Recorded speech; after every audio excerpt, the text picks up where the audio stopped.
Welcome back, everyone. House Speaker John Boehner dismissing President Obama's jobs plan now, saying it doesn't give the private sector any confidence.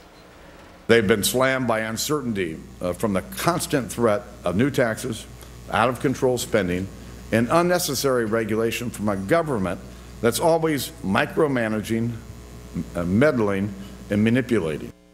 So, can they come together to help Americans? Let's ask our political panel. Liberal radio talk show host Leslie Marshall is here, New York Post columnist Jennifer Gould-Kyle, and Republican strategist Noel Nikpour. It's all females today, so great to see all of you. Leslie, since you came all the way in from California, let me start with you down there at the end. Good morning. I have a feeling that you're going to say that Obama's plan is a good one and what Boehner said is wrong, and that Boehner should be compromising. Absolutely. One thing I have to say, out of all Republicans, I got to give him his props. I think if anybody were to be able to compromise, it would be Boehner. And honestly, I just think he needs more backbone with his party and has to decide, is he going to work with the American public and the Democrats, or is he just going to bow down to the Tea Party faction of the GOP?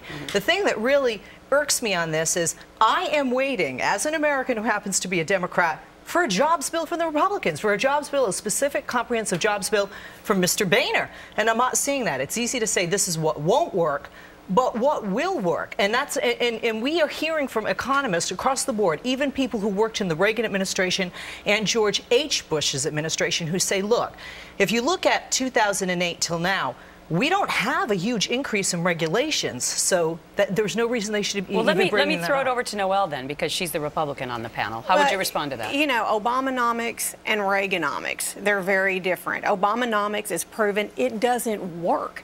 Obama has not created jobs. And basically what this is it's the same wine. It's just put in a different bottle. And Americans are not buying it anymore. You mean with more spending? Absolutely. It's just more and more of the same stuff. It's the private sector that's creating the jobs. I want you to listen to the President and how many times he said, pass the bill. Watch this. You should pass it. And I intend to take that message to every corner of this country. Pass this bill. Pass this bill. Pass this bill. Pass this bill. Pass this bill. Pass this bill now. So let's tell Congress, pass this bill. Pass this bill. Pass this bill. Pass this bill. Pass this bill. Jennifer, is that effective with the American people? Absolutely not. I think that is absolutely extraordinary, because not once did he say, read this bill. Let's talk about this bill. Republicans, what do you think about this bill? You know, there's nothing. Pass this bill. He tried that before and it didn't work. And we have a lot of problems. We have an American public that is getting increasingly frustrated and incredibly upset with nonsense. There's absolutely nothing behind pass this bill. And we have Republicans who are saying, look, your plan doesn't work. We've seen it before. We've had stimuluses that don't work. We had a bank bailout, and now the only people who are richer are the bankers. But yet we have nothing from the Republican side either. And I think what we have now is a blockade. We have an impasse. We have two sides that are just making Americans so upset. 9.1% unemployment, 428,000 people who became jobless last week, right. and nothing. And a 13% approval of Congress by the American people. I want you to stick around, panel, because up next the media was all over the White House when Enron collapsed. So where are they now reporting on the Solyndra scandal?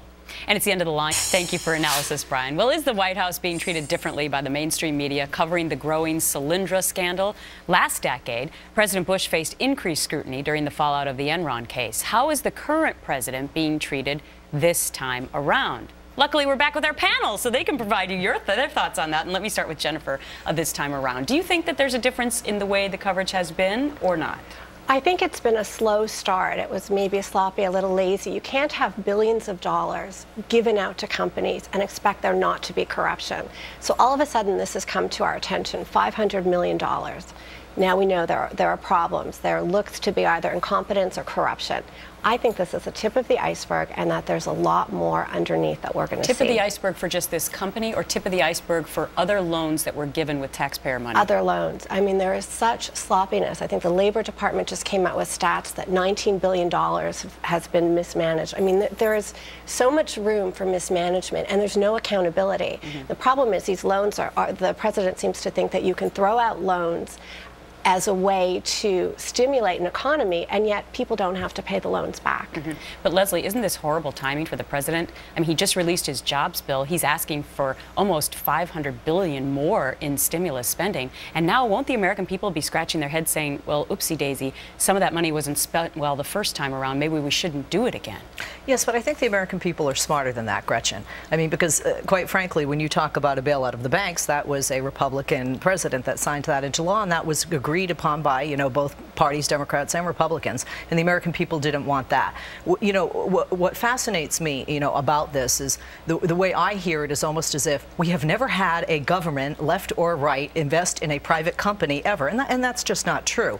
Or we've never had a company go belly up, or VCs make investments in that are risky. Yeah, but you're forgetting the succeed. Ideology part of this whole equation, though. Which we don't have actual dots that connect. Not one congressman, left or right, has been able to say to any journalist on any network, when asked that very question, do you have specific evidence that proves that this is ideologically based? And another thing we have to remember is that investors into Solyndra, there are many Republican and conservative investors originally that invested in Solyndra that also invested in very conservative companies like Walmart. I got to get Nicole in here. You know, that doesn't matter about who's invested. The part of the problem is Obama let this go on his watch and pushed it through. The Bush administration denied this loan and said it was bad business. So once again, the government has invested in something that has proven not to work. And, you know, we need to get this more out in the media because this is wrong. It's pay-to-play politics, Chicago-style politics that Obama's been used to,